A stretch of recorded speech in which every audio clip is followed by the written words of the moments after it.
should we create an educational curriculum on how to use and work in the digiverse, as I call it, the digital universe?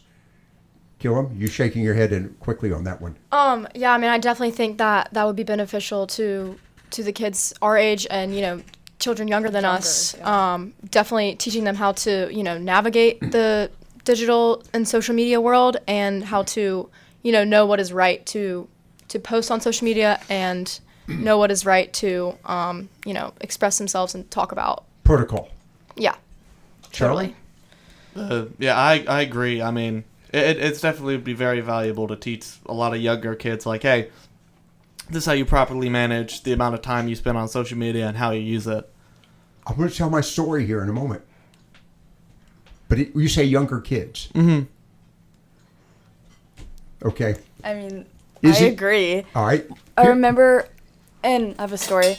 Go for it. Middle school, I think, that's when everybody starts getting their phones and downloading Snapchat and TikTok and all the things. And I didn't get a phone until the end of 7th grade because my parents, we need to wait until you mature. And tough guys. I know them. I know. Yeah. But I thank them for that because all my friends, they'll like repost things now on their stories and they're like, how did I post this when I was like, it's so embarrassing to them, I guess. I understand. Yeah. Mm-hmm. And so I guess it comes with age. Here's the story real quickly. I had, many years ago, 2 high school seniors and 2 middle schoolers. First time I'd ever let middle schoolers into the program. But they did. And one of the middle schoolers, and we were talking about social media then, and I was talking about MySpace and transition to Facebook.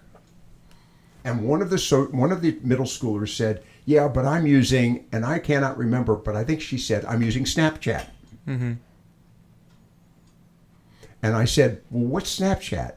And she explained, it's you post the picture and it goes away pretty quickly. Is that right? Yeah. And and she said, my mother is able to follow me on my Facebook, but she can't do it on Snapchat. Okay, wow. All right, that's good. Middle schooler, okay? We end the program, the middle schoolers leave, because their parents come and get them. The 2 high schoolers are standing there.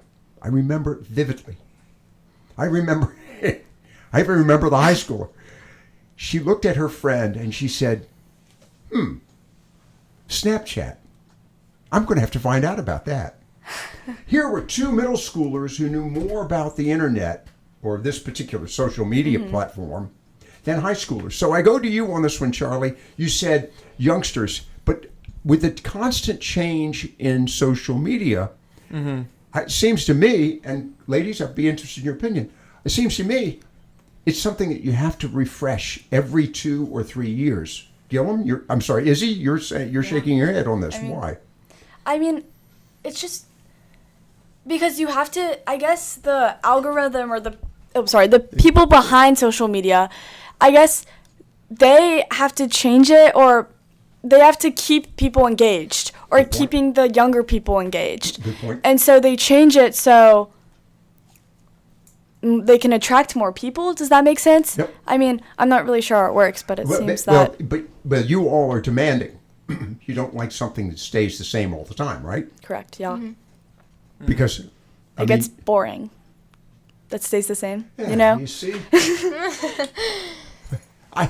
You're challenging me. All right, we're going to take a quick break on that one. But I just wonder, so do you think, Izzy, in your capacity as a student, would you recommend that schools start considering a curriculum in digital media?